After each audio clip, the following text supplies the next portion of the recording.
He gave me the envelope with both hands. They were trembling. "Uncle," he said, his voice barely holding, "if the surgery fails, read this." I forced a laugh. "Don't say that." But he didn't smile, just shook his head once, slow, resigned, and looked away. His eyes carried something heavier than fear, something close to confession. I didn't open it, not then. I told myself it was just a child's anxiety, a goodbye letter in case the worst happened.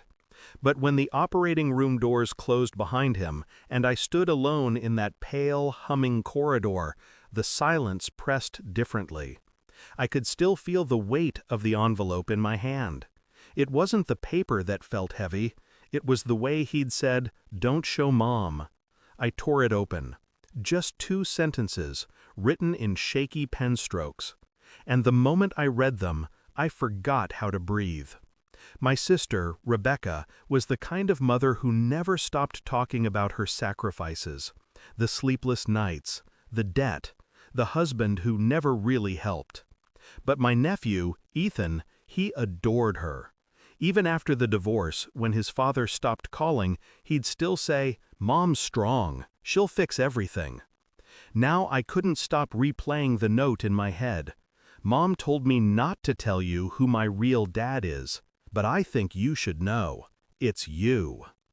At first, my mind rejected it completely. He's a child, he's confused. Rebecca must have said something twisted, maybe he misunderstood. But then, I remembered. That night, 13 years ago, the night she came to my apartment crying over her breakup with Daniel. The wine, the silence between us, the kind that breathes. I buried that memory deep, convinced it was a single mistake shared between 2 broken people. She married Daniel 3 months later. Ethan was born 7 months after that. I had done the math once, then I stopped. Now I couldn't stop doing it again. I didn't confront her, not yet. Instead, I spent the next 3 days pretending everything was normal, fielding hospital updates, signing consent forms, calling relatives. All while my mind worked like a machine. I ordered a private paternity test. I swabbed Ethan's toothbrush, mine too. I mailed it quietly, to a lab across state lines. Rebecca never noticed. She was too busy posting tearful updates online, painting herself as the devoted mother praying for her son's recovery. At night, I watched her through the glass wall of the ICU, her hand on Ethan's, the same hand that once clutched my shirt in silence. Every time she whispered, "My son," something inside me fractured a little more. The guilt, the denial, the rage, they coexisted quietly. I didn't trust emotion anymore. Emotion is what made me blind 13 years ago. I trusted evidence. So I waited. 5 days. Then the results arrived. Email notification, 2:17 a.m. I read it alone in the hospital parking lot, under a flickering streetlight. 99.9% match. I didn't sleep that night. I just watched dawn break across the asphalt, a thin, sterile light bleeding through the fog. When she finally appeared, coffee in hand, I was waiting in the hallway, calm, detached. "Ethan's stable," she said softly. "They said he might wake up soon." I nodded. "That's good." I handed her a folded paper, the printed result. "What's this?" "Read it." She frowned, opened it, read the numbers, then stopped breathing for a second.